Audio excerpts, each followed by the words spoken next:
Kepada para pemirsa yang saya hormati, salam rahayu. Saat ini saya sudah berada di depan dari Pura Luhur Candi Mas yang terletak di Desa Pakraman Candi Kuning, Desa Candi Kuning, Kecamatan Batu Riti, Kabupaten Tabanan, dan diyakini merupakan sumber kesejahteraan dan pusat spiritual pada zaman dahulu. Tidak sulit untuk menemukan pura ini dari arah Denpasar. Kita hanya perlu menyusuri jalan menuju Singaraja. Setelah sampai di Desa Candi Kuning, kita akan menemui gang kecil masuk ke barat menuju lokasi, yaitu Pura Luhur Puncak Candi Mas. Dan saya kutip dari Bali Express, menurut Juru Mangku Pura Desa Lahan Bali Agung Desa Pakraman Candi Kuning, Iputu Adi Sayindra didampingi Juru Mangku Pura Luhur Puncak Candi Mas Tinyoman Adi menjelaskan bahwa keberadaan Pura Luhur Puncak Candi Mas tertulis dalam sebuah buku kuno, di mana disebutkan bahwa Pura Luhur Candi Mas merupakan pura tertua yang ada di Bali, yang sudah ada sejak zaman batu, yang dibuktikan dengan adanya lingga di pura tersebut.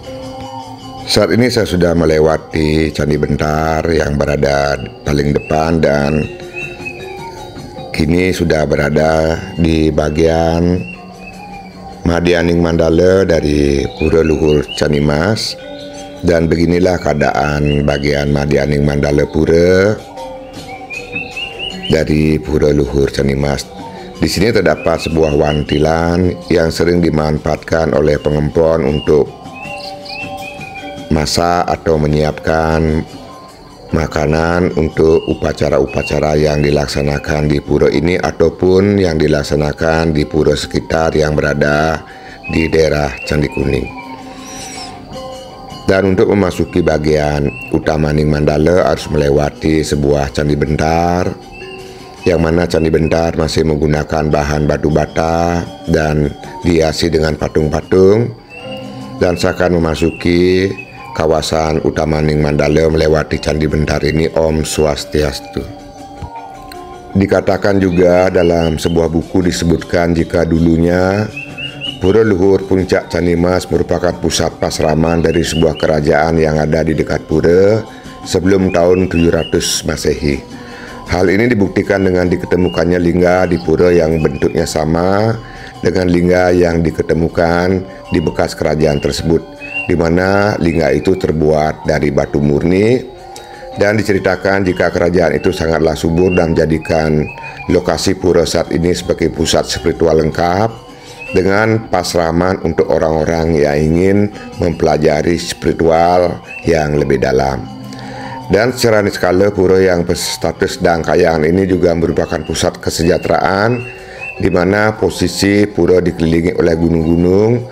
Dan apa yang disampaikan dalam buku itu juga disampaikan oleh seorang sulinggih yang mampu melihat alam gaib. Dan tidak pernah saya sampaikan ujarnya kepada Bali Express, yaitu Jawa Post Group di Batu Riti. Saya kutip dari Bali Express. Pura Luhur Puncak Candi Mas terdiri dari utama mandala yang terdapat sejumlah pelinggih, mulai dari pelinggih Padma, pelinggih Luhur Puncak Candi Mas, pelinggih Ratu Manik Galih, dan Bali Pasamuan.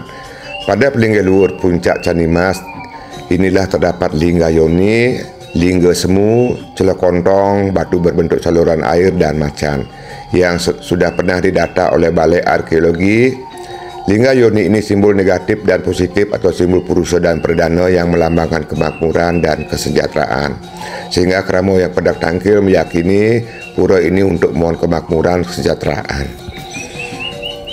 Dan di belakang dari pura terdapat areal kosong yang berisikan tanaman, dan ini adalah bagian belakang dari Utamaning utama dari Pura Luhur Candi Mas.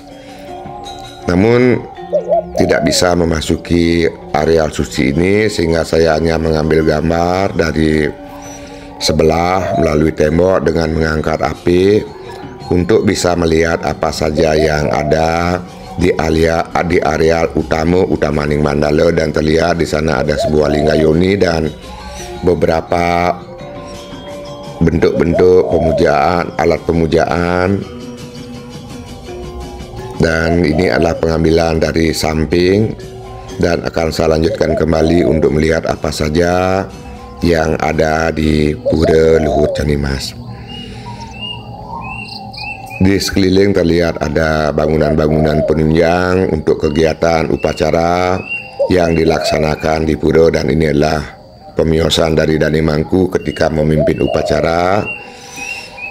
Dan ini adalah tampak dari Pura Luhur Canimas atau Utamaning Utama Mandala. Jika dilihat dari depan, terdapat patung-patung yang merupakan penjaga pintu masuk menuju ke Utamaning Mandala yang memiliki sebuah candi bentar dan pintu pagar yang tertutup dan tidak diperkenankan untuk naik karena di depannya ada penghalang-halang sehingga menandakan tidak bisa naik ke arah itu. Dan juga terdapat Plinggih Meru tumpang.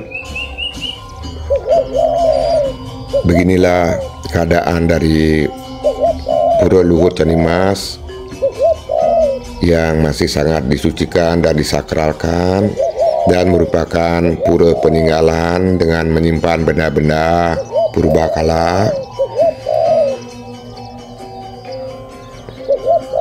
Dan ketika saya nangkil ke Pura Luhur Canimas ini, kebetulan tidak ada pemeda yang bersembayang dan juga tidak ada Dani Mangku, sehingga tidak banyak bisa bertanya tentang keadaan pura.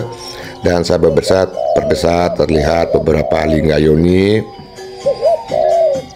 di bagian Utamaning Mandala Pura, namun tidak bisa terlihat jelas karena walaupun tidak ada siapapun, saya tidak berani untuk melanggar aturan karena sudah ada penghalang-halang yang ditempatkan di depan tangga naik yang menandakan kita memang tidak diperkenankan untuk menuju ke arah atas. Dan saya tetap mengambil gambar dari luar saja. Dan ini adalah bagian kanan dari pura, terdapat sebuah pohon beringin yang sangat besar dan juga terdapat sebuah Plinggih Padma. Dan saya akan mencoba melihat apa saja yang berada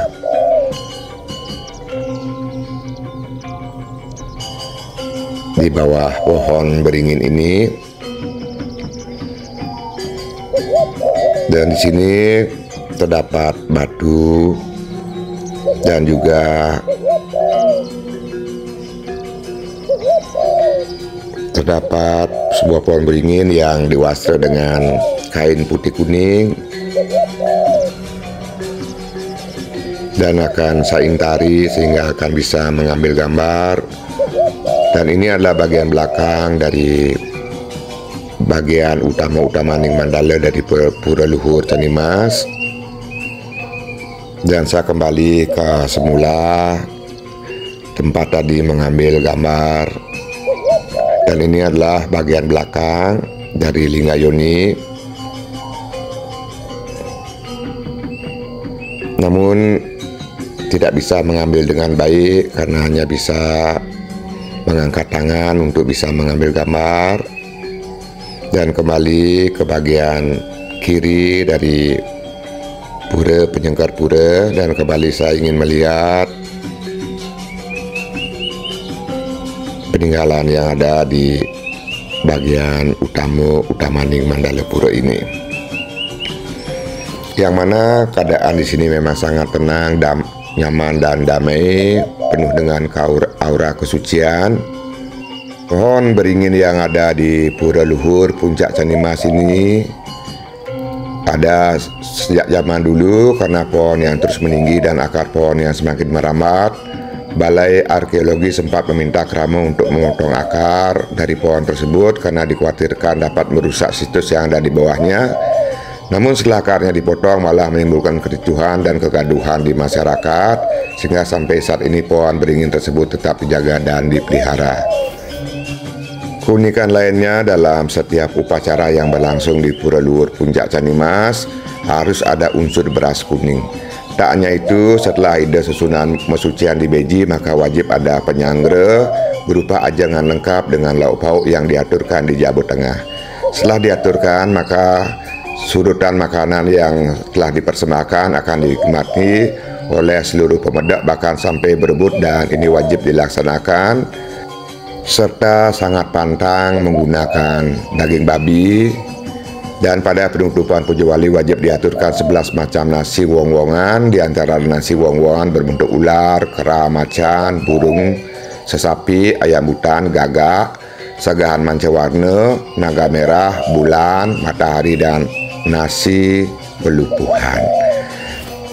Puja wali di Pura Luhur Puncak Canimas ini jatuh setiap Buddha Wagi Kelau, yang juga turut dilibatkan yaitu Pura Subawo di Kitamani, yang Kabupaten Bangli, Pura Tingan di Pelaga, Kabupaten Badung, dan Pura Lebe di sebelah timur Banjar Tuka, Desa Perean, Batu Riti. Beginilah keadaan Pura Luhur Puncak Canimas yang sangat indah dengan latar pegunungan, dan video akan saya iri. Jika ada salah, saya mohon maaf, dan tidak lupa saya mengucapkan banyak-banyak terima kasih. Suksma.